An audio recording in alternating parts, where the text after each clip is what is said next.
We're getting into our Healthy Friday conversation for today, and we're going to be looking at mental health, a big issue, but specifically today we'll be looking at mental health, boys versus girls.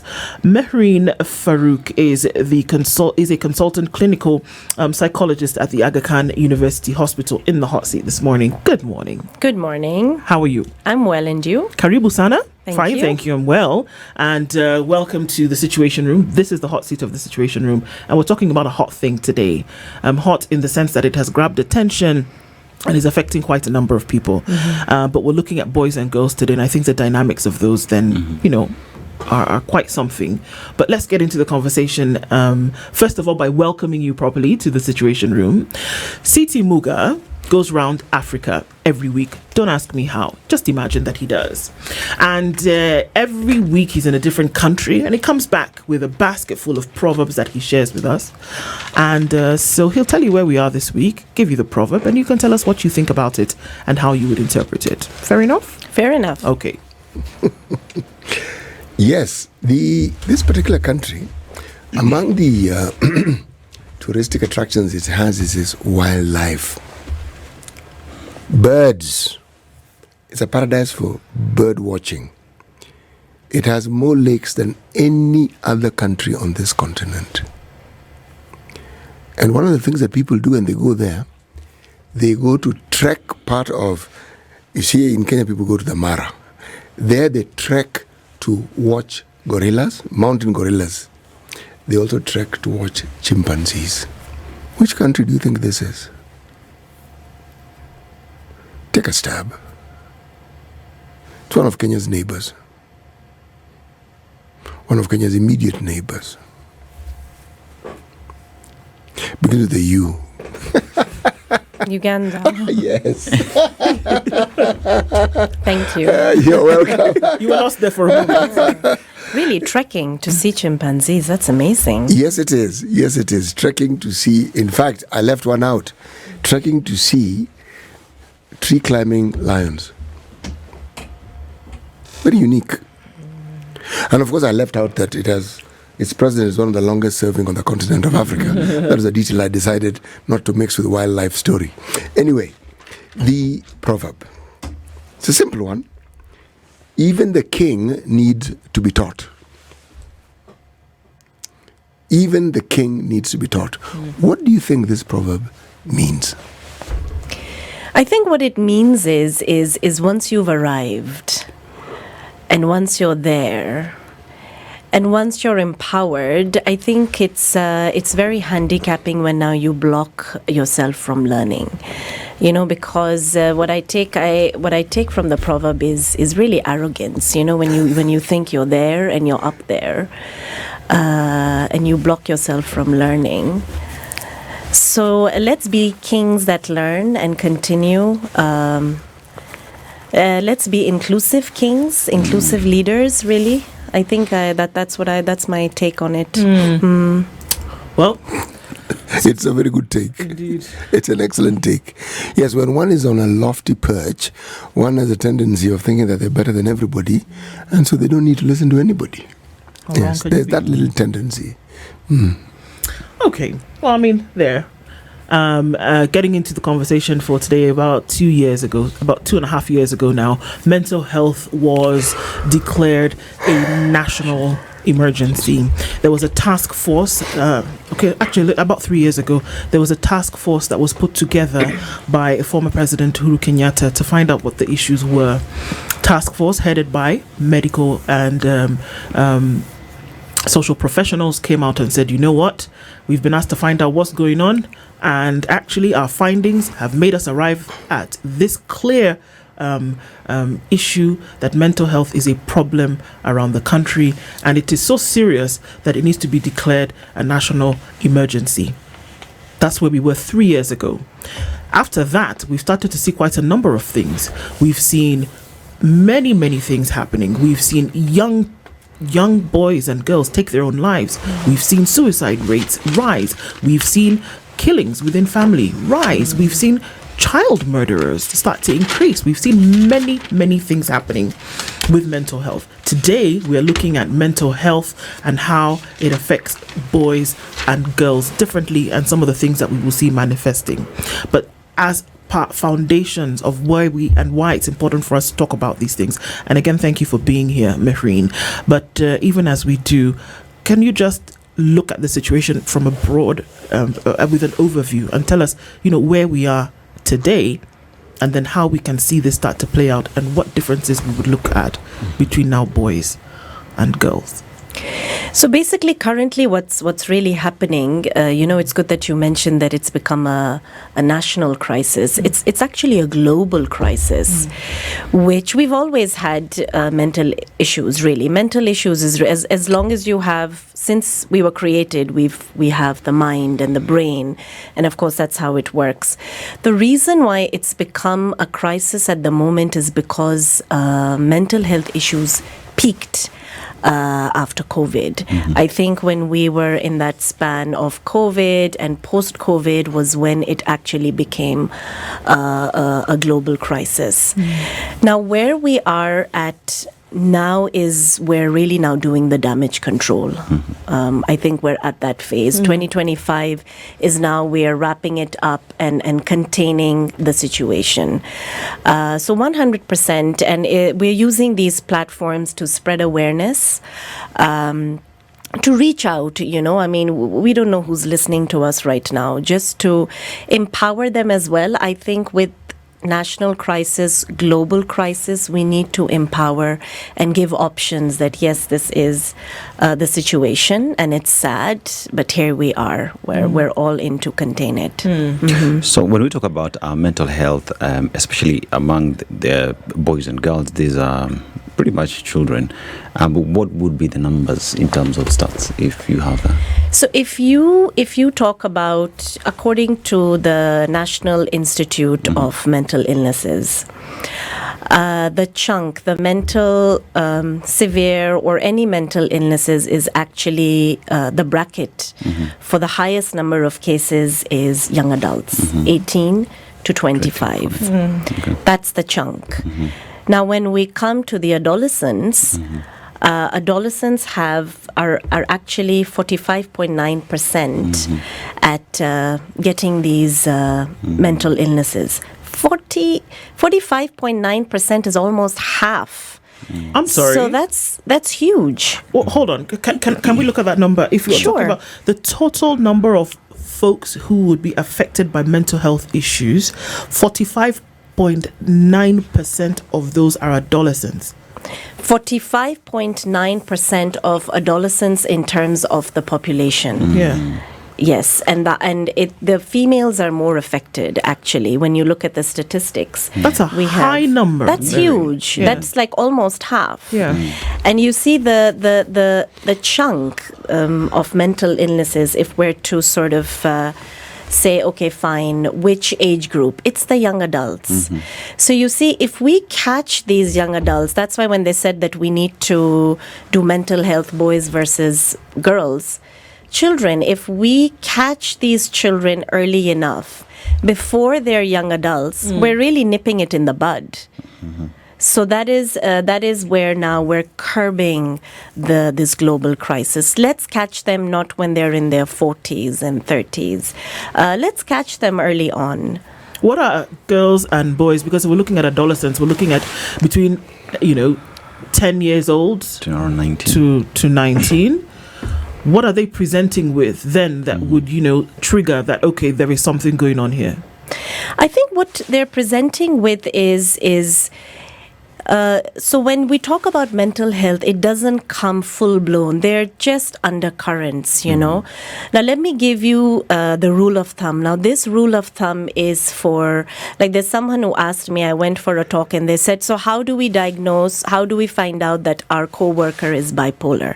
We don't. That's like giving your coworker a full-blown diagnosis. The rule of thumb is for any layman where we can sort of predict, the mental health is really down there. Number one is a decline in their performance, really, whether it's academics, whether it's maybe if they're teaching, if they're writing, if they're doctors, a decline in their performance is rule of thumb. And the other one is a decline in their daily functioning. If we have someone who wakes up at this time, eats at this time, has a daily routine, and we're seeing a drastic change, this guy has just been sleeping in. Have you showered? I mean, what's happening? Did you eat? So that's the rule of thumb for children, for young adults, and even for adults. So for us, those are the two things, if you're not a specialist, yes. I'd like to understand, the figures that you give us are alarming, daunting, really. I'd like to know, how are these figures arrived at?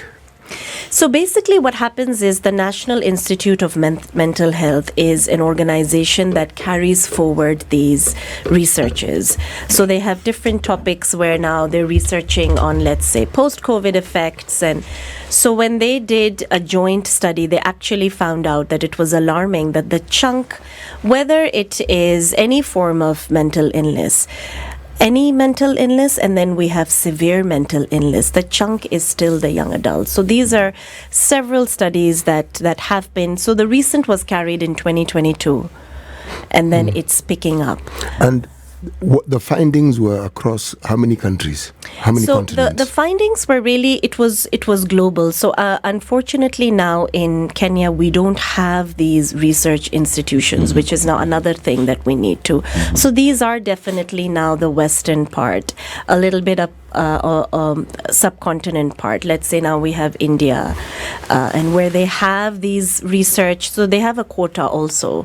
So I can call and say, so I've done this research in Africa, but am I belonging to a registered national organization that can carry this forward?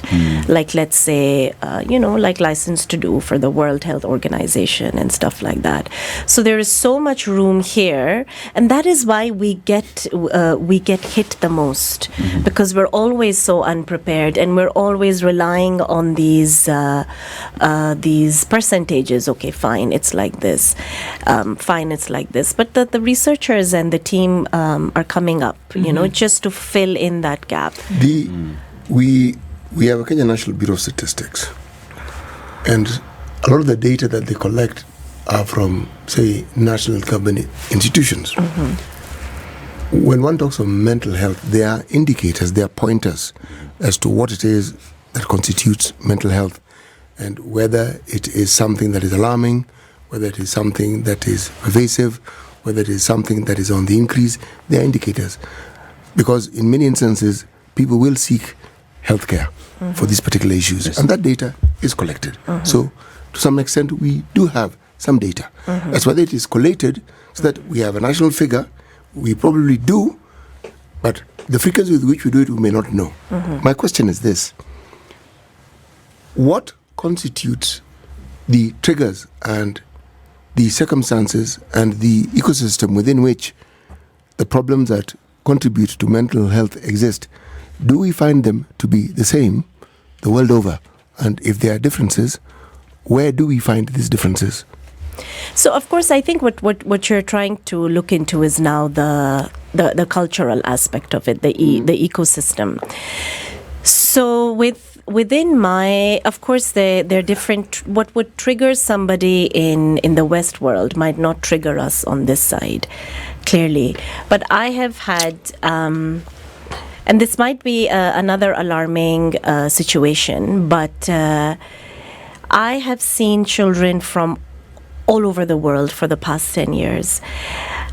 It is surprising that a child, let's say, maybe my client, a child from Israel, facing domestic violence, and then we have a child from Tanzania facing domestic violence, are actually showing the same symptoms, are responding to the same treatment plan, are responding to the same time frame in terms of treatment. So there's also definitely, with the cultural differences and the differences in triggers, there's definitely something universal going on here as well. Okay. And that is where we come together in a global crisis. Okay. So, Doc, if I could just read some numbers here.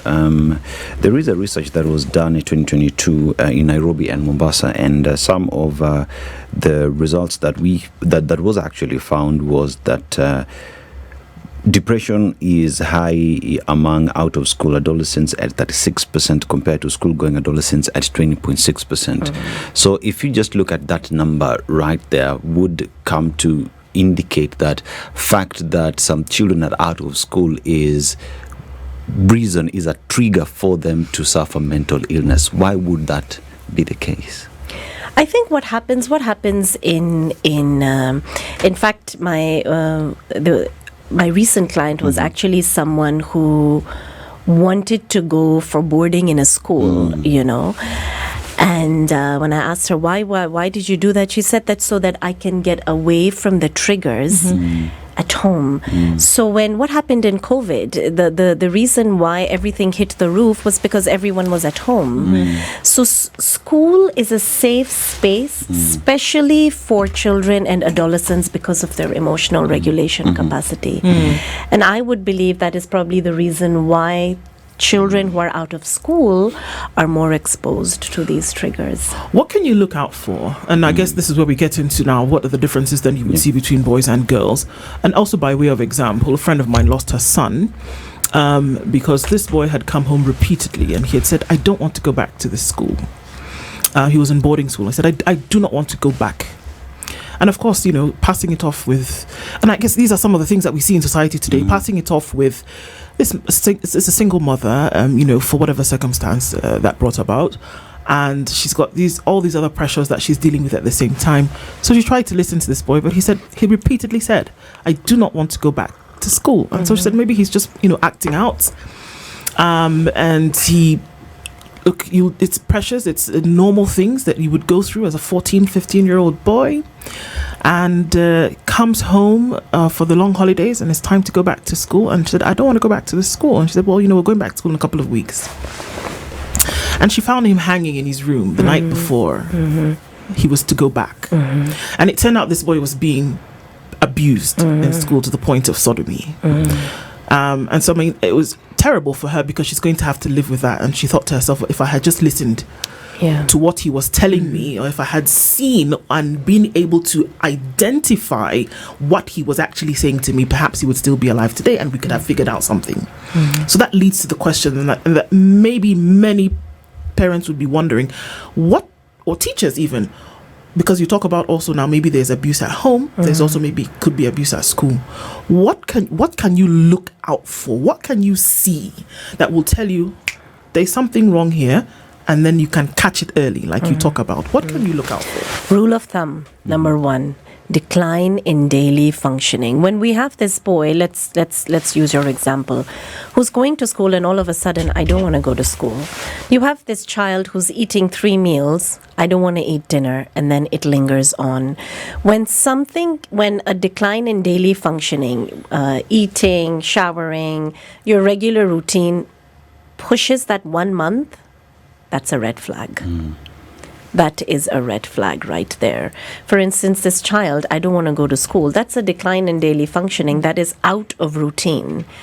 Fine. This is a teenager, hormonal, probably doesn't want to go to school, is being lazy. But when it hits that 1 month time frame, it's a red flag right there.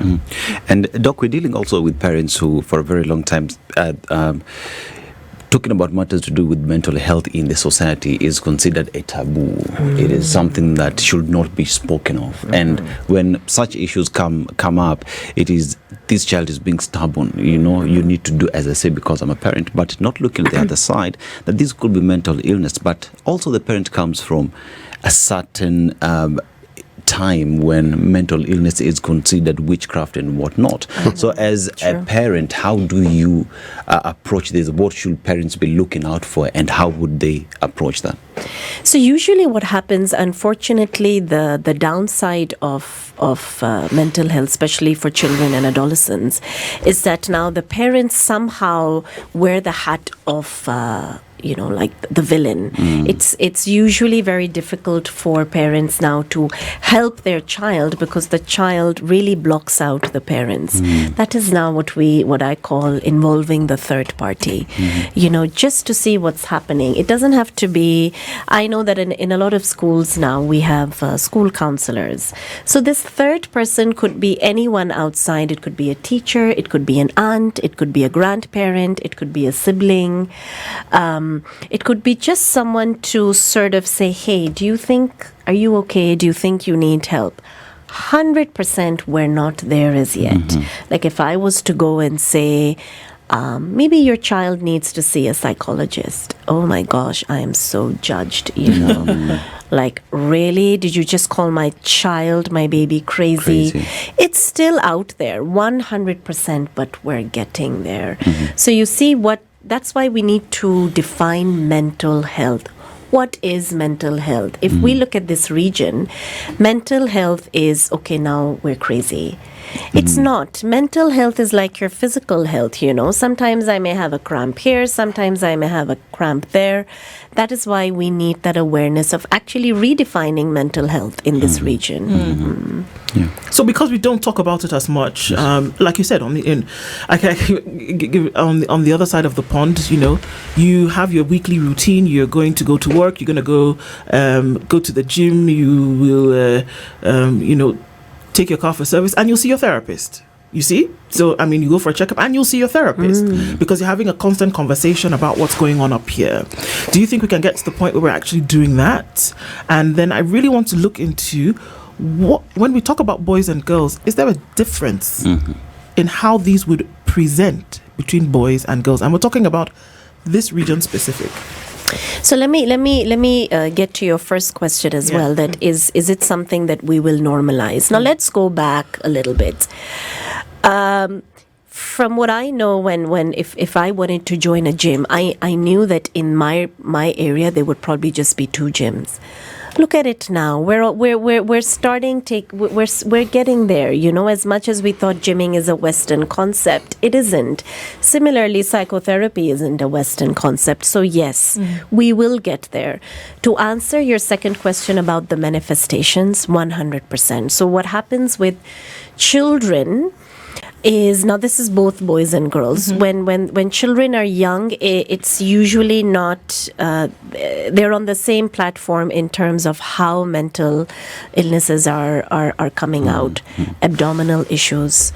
The early morning, my stomach is hurting, my head is hurting, is very common for anxious children. Very, very common. As they get older, preteens, adolescents, that is now when they start to divide. So what happens with boys is that we get a lot of anger outbursts, and that is when they're misdiagnosed. This is a just very angry boy who's always just grumpy. This boy could be depressed. When boys, in my experience, show a lot of outward aggression. Now, these are the boys who are throwing chairs in the classroom, and they do weird stuff like picking things just to be very notorious, hiding the PowerPoint remote controls, stuff like that. So they act out. For girls, what they do is now they get into the slump. They just want to be in their room. They isolate. Very inward kind of a situation. Of course, now we have other triggers where we have bigger issues, like now we have self-harm and stuff like that. So that is really up there, which is for both boys and girls. Yeah. We're looking at mental health, this Healthy Friday conversation, and we're looking at the difference between mental health in boys and that with girls. Mehreen Farrukh is a clinical psychologist, and she's here with us this morning. We're looking at mental health and the manifestations difference between boys and girls. Before we went to break, Mehreen, you talked about self-harm. And what is that? So that is another very tabooed topic. Self-harm is a coping mechanism. It is either cutting, burning, or sometimes even scratching, cutting, burning, scratching of Adults do it as well, but it's very common in adolescents, and they do it. And the reason why it's self-harm because you're inducing it on yourself. So burning, cutting, scratching is not done by anyone else, but the child or the adolescent themselves, and it's a coping mechanism. It is a coping mechanism of children who are not getting the right amount of mental health intervention. Yeah, and for a very long time, mental health in this side of the world pretty much has been associated with schizophrenia, and that is what people think is mental health. Yet, based off what I've gathered, is the easiest to deal with and address, as opposed to depression. A child always telling you, "I am stressed. I don't want to eat." So now here comes a parent who is seeing all these things, hearing all these things, and depression is high, ADHD high among boys as compared to girls, but parents don't know how to do this. So that means this message, the gospel, needs to be sent more to parents, to teachers who are in contact with these children on a daily basis. In terms of matters to do with policy, government putting in place policy to make sure that this one gets out there, should they address it? I think we're really coming up there in terms of how the government is taking this seriously, because you see, we never had licensing. In fact, I was doing my CPD just yesterday. We've never had that. Once you get your degree and once you get your diploma, that's it. I'm a mental health worker. It's really changing. We've just had a policy that's come out, where now suicide isn't illegal. Hallelujah. That is huge. I had to read that twice, by the way, because for us in a session, when somebody comes and says, "So now I want to attempt suicide," or "I did," and we're thinking, so now this thing is illegal. So it's also even hindering our, come and talk to me about suicide today, really. So we're definitely getting there on the government level. But I want to touch when you said in this part of the world, mental illness is schizophrenia. Schizophrenia is an adult disorder. It is not a childhood or adolescent disorder. So what is schizophrenia? It's predisposition. I could be predisposed to schizophrenia, but I will not develop it if I'm secured in my childhood and adolescent. That's huge. So are you saying that if I get the right intervention as a child and as an adolescent, I will not be schizophrenic? What else do we need? Yeah. As human beings, when we say that we live or we find ourselves in a healthy or an unhealthy environment, then comes the question of nature versus nurture and how this plays a part in how, one, we develop mentally and how we cope with situations. Now, I am concerned and I'm interested in looking at what it is that we can consider as a generalized genesis for what we call mental health disorders. And I want to go to the basic fundamental that human beings are social creatures. So when that is disturbed, when that isn't what it is, then we may not realize it, but we actually exist in an ecosystem that actually isn't healthy for us. So anything that could possibly have gone wrong has a much better chance of actually going wrong in that particular setup. 100%. When we are more exposed, that's why we have, you see, the classic, and I love that you've said that, the classic sort of reaction to somebody who is going out there getting triggered is isolation. Yeah, even for adults, even if males and females, is because now this world is just too much. That is something that I really, really need to agree on. With the world that we live in today, all the triggers are out there, all the exposure, especially with the digital media world. We have children who's exposed to so many things. I completely agree with you. So isolation is the first thing that they do. They immediately lock out and isolate themselves. But like you said, human beings are social creatures. So you have this kid who's not going out because there are too many creatures, but naturally we're biologically wired to be social. I mean, if you look at, I'm asking, again, generally speaking, if we were to look at communities where the family setup and extended family setup is close-knit, is there a likelihood that we'd find fewer and fewer incidences of what we call these glaring mental health issues that we now consider to be the norm? So basically, I think what you're trying to say is that communities and being close-knit and collectivist is actually helping the mental health environment. Definitely. It's protective. It is, 100%. I think it's, maybe initially we might hate our family, but the moment we come to our senses, we're like, let's have that dinner. Yeah. So I would agree to that. Collectivism is definitely something that is a protective factor to mental health issues, 100%. See, I'm going somewhere with this, and I'm saying that if I look at the West, where the individual is the focus and an immediate unit, family unit is the focus of what is considered a family, one is very likely to find that mental health issues that could be dealt with in the unit that I've mentioned, simply because you feel that you're part of something, you feel there are people you can speak to, you now have to outsource it.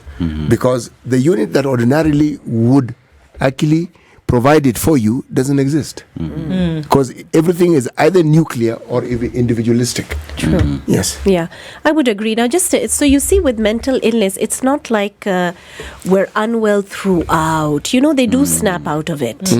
Yeah, so imagine now you're isolating, you come to your senses and you walk out and there's no one.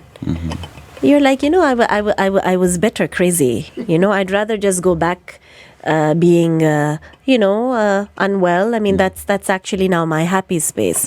So I completely agree to that. That one, I don't even want to say anything. Yeah, let's lock it there. Can we look at interventions? Because also at the same time when we talk about the differences between regions, we also need to look at the burden on the shoulders of a lot of parents, for example, especially now that we're talking about boys and girls. So if you look at the recognition of a mental health issue, usually is on the list of priorities, maybe 25. Because what are you looking for? You're looking for survival. You're looking for putting food on the table. You're trying to pay school fees. You're trying to take care of family. You're trying to take care of an emergency that would pop up. You're trying to survive. So now somebody, we're also saying at this point, you have to take into consideration what might be happening mentally for children. And unfortunately, as you know, sad as it would sound, that it is just not a priority to sit and have a mental health conversation. It is not a priority. It is expensive. How do you look at a girl who is 13 years old, for example, who is self-harming, and you think, okay, well, she's burnt herself, let's just keep it moving. So when there are so many other things that are fighting for space, how do we deal with the issues which are so clearly evident? I mean, 49.5%, I'm still stuck on that number. Where some people have not even recognized that this is an issue for your adolescent children. How do you make it a priority when you're trying to survive? Let me ask a question, just to add on to yours. How do you make it a priority if you don't even want to admit that it is a problem? In the first place, The picture you painted, you already have this burden and you're overwhelmed with all these things. Do you really have space to accommodate this reality? You don't even acknowledge. You don't even have the bandwidth to acknowledge that there could be a problem, because your bandwidth is taken up in mostly survival, in making sure that you're, I mean, no pun intended, in making sure that you're even sane, So where do you start to deal? How do I say this is a 13-year-old girl who is burning herself regularly, or I say she's seeking for attention, we will pray and it will be done, Where do you begin? That is an excellent question. That is definitely the downside that we have in this region. I think what's happening with mental health also is it's become very unscientific. When we have a regular Kenyan who is having issues with the chest, goes to the lab, gets the test done, and now it is pneumonia, they will take it seriously. So I think we need to add the scientific aspect to this. It seems like a very something that isn't tangible, and that's why it's not a priority. And that is where testing comes in. We have psychometric tests that actually give these parents a report that they can touch, that yes, your child has this and this is what the test. So testing, assessments, so that this vague mental health, what is that, too much, I have my bills to pay, it's just something that my brain cannot digest. But the moment you put a scientific aspect to it, they really take it seriously. Yes, it is expensive. That is something that is undeniable. Even testing is expensive. But we are now, I know that when I joined in, there were just very few school counselors, school psychologists, but they're coming in, at least we're getting there. Even this, I didn't even think in my wildest dreams that I would be on national TV talking about self-harm or even using or even saying the word self-harm. Oh my gosh, I said it again. You see? So we're getting there. We're in the right direction. I really like your approach. I like your approach. Yeah. We are getting there. Yes, because a school counselor teaches regular classes like everybody else, and somehow they're supposed to find time. Yeah, the school counselor is the PE teacher at the same time. They teach religious education, and yet they're supposed to find time. And yet, ideally, that ought to be their primary function. Yes. Being available so that when students come up, been to schools where they actually have a school nurse. That nurse doesn't teach. Yeah. They are there to ensure. And I've seen schools where the nurse is even a counseling psychologist. So these issues we're talking about, you know exactly where to go. Yes. Yeah. So you are right. They didn't exist before, but one sees them more and more. Yeah. You are right. You know, another thing that we do, and I don't know if it is a tragedy. I mean, if my mother is listening, she might ask me, why did I go off the straight and narrow? But a lot of things that we do with some of these issues, we want to take them to the altar of religion, and we want to pray them away, and we say, no, this is just something that this one requires prayer. This one requires prayer. That Allah will take care of it, or Jesus will take the wheel. But we don't ever want to associate it with an issue. We'll pray and we'll go to church on Sunday, we'll pray on Friday. That's how we'll deal with the issue. True. That's how we handle it, isn't it? Because we don't want to do two things. Number one, come face to face with the reality that this is an issue based on the taboo issues that we spoke about, and also because we are not trying to get into this whole thing where we start to say, my child is now seeing a psychologist. It's called stigma, my dear. Yeah, stigma. I don't want to be the one where we're sitting in the whatever and we say, Ndu's daughter is seeing somebody thrice a week. But you see, it's what is associative with it, because it's not your child, it is you. It's me who has the problem. You see? Yes, because... So rather than deal, I'll say, you know what, let's pray. Sisters, yes, let's pray. Yes. See, if you have a child who's gone completely bonkers, then that family is probably a few eggs short of a dozen. Yeah. Now, you are part of that dozen. You don't want that association. How did we treat people who are mentally unwell in our society? We locked them up. Yeah. Caged them and chained them. We did. Yes. So that brings the next conversation on all that we just spoke about, in terms of making sure that if it's in our religious institutions, that even in those institutions they have counseling psychologists who can advise on such issues. It is good to pray for it, but it's equally good to see a doctor who would be able to advise on how best to go about it. So you see what happens with spirituality and religion and therapy is that spirituality and religion is very big. So when we come into a session and if we see that this person is spiritual or religious, I actually go on and say that, you know what, we've done our part, and go for your Sunday prayers and just throw in some prayers for me too. You see that association that, So it's not different. Like, I can do that. So we need to build that. I take spirituality, and you can't be like, no, don't pray or don't. We need to build that association, and that, because it's somehow they seem that, oh my God, am I really going against the power of God if I'm going for sessions? No, you're not. You will come for sessions, you will go pray, and you will throw in some prayers for me too. So we need to build that association. There's something that you mentioned earlier in terms of the latest decision by the courts on suicide. Just what exactly does this mean when it comes to addressing mental health issues in the country? Acceptance. It is mental health. Why did mental health become an issue in the first place? Taboo, actually. Yeah, so it because it can be life-threatening. If we didn't have children or adolescents or young adults with depression, anxiety, and they're so, like, if I show you the manual of disorders, they're so huge. You'd probably even kick me out from here, like, what? But you see, the reason why it was taken seriously even by the government was because it's actually happening. If it wasn't life-threatening, because mental health can be life-threatening, it wouldn't have been taken seriously. But where the bigger problem in my mind is the dissonance that you see at a macro level, where those in leadership seem completely disassociated with what actually happens. That, in my mind, is a mental health problem. Because yes, it is a mental health problem.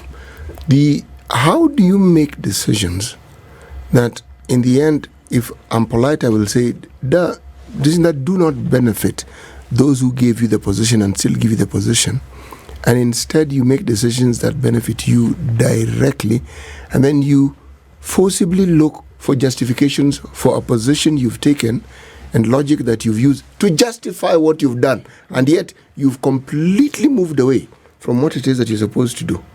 And you continue moving away and continue justifying it.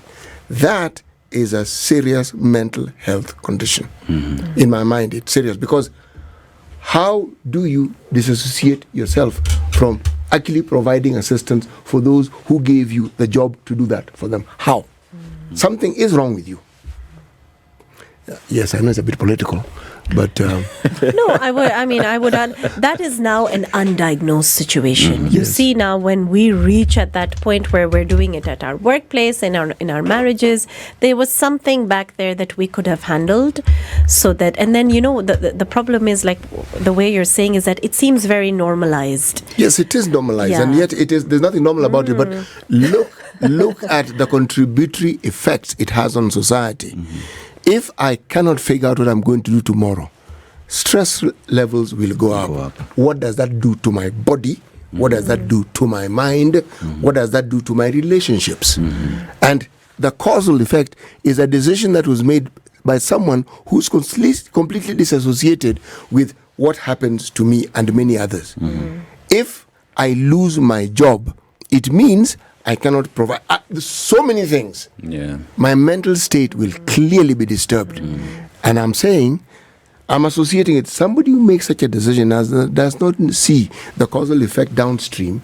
Something is fundamentally wrong with that person. And for many people. Because it is a you see, because you don't make that decision and it affects one person. No. That decision that you make to either do something or not do something affects people. It's the domino effect is unprecedented in terms of what will happen. Look at the effects on the parents, then look at the effect on the children. Before we came, we were talking about schooling, all right? Children went to school, they're now going back home.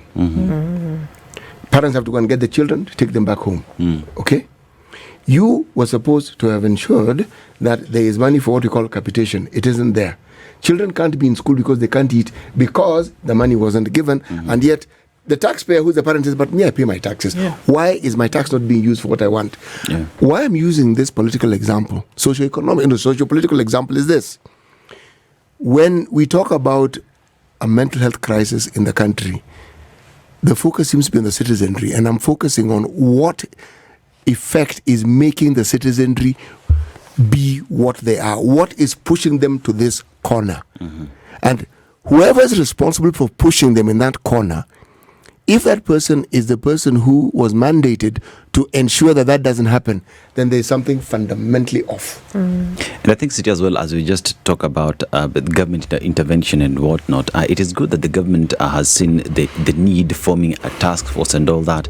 But again, the decision that the same government makes is really critical, because we talk about children going to school. We heard of stories of a student has gone back to school, they're being paraded in public, being told they've not paid fees. And what that would just do to that child is destroy them. Their performance goes down because you have embarrassed them over something that they cannot control, which goes to even speak in terms of our teachers and knowing how to deal with issues such that they do not introduce these children to mental illness based off how they handle matters. So I think we're just basically talking about adult responsibility. So that is the rippling effect. The last thing you want, you have one unhappy or mentally ill person in a family, and it affects everyone.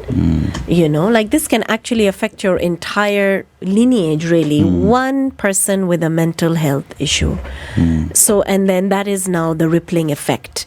Now, of course, mental health, I understand, can also be dangerous, you know, when you're talking about poor decision making that is affecting everyone, you know. So it still all boils down to early intervention and diagnosis and awareness.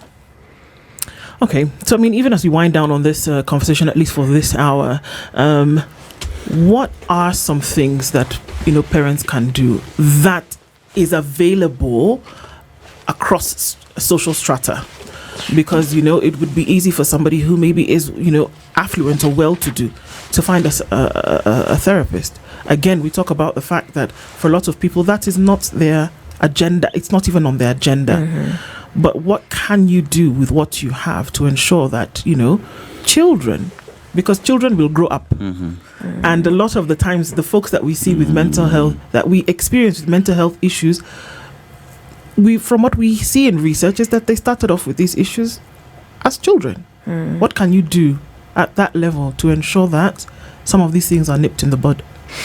So you see, basically, if we were to really nip it in the bud, and when I talk about parents, you know, the only issue is that the parents take a very long time to accept. You know, it is like, I've had parents who come in and they say, oh, so this happened like 2 years ago. Every parent would want the best for their child, you know, and we work together with parents as therapists. We never work against them.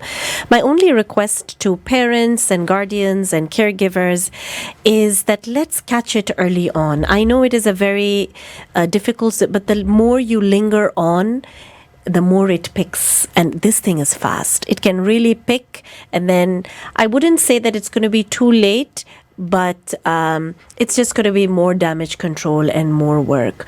So let's be quick in accepting that, okay, fine, there is a situation and now I may need help, and reach out.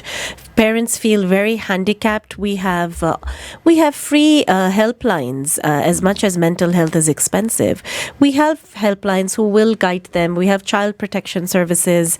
We're getting there. So let's not panic. Let's accept early on. And as expensive as it is, we do have domains where this is actually also free of charge. Right. Yeah. Mehreen Farrukh, thank you. Thank you for being here this morning. Just continue to highlight some of these things, stuff for us to, you know, things and triggers for us to look out for, essentially trying one step at a time to make society healthier on the mental stage as well. Mehreen Farrukh is a consultant clinical psychologist from the Aga Khan University Hospital, and has been our guest this hour for a Healthy Friday conversation on mental health in boys and girls. Good morning. This is the Situation Room, the only way to start your day.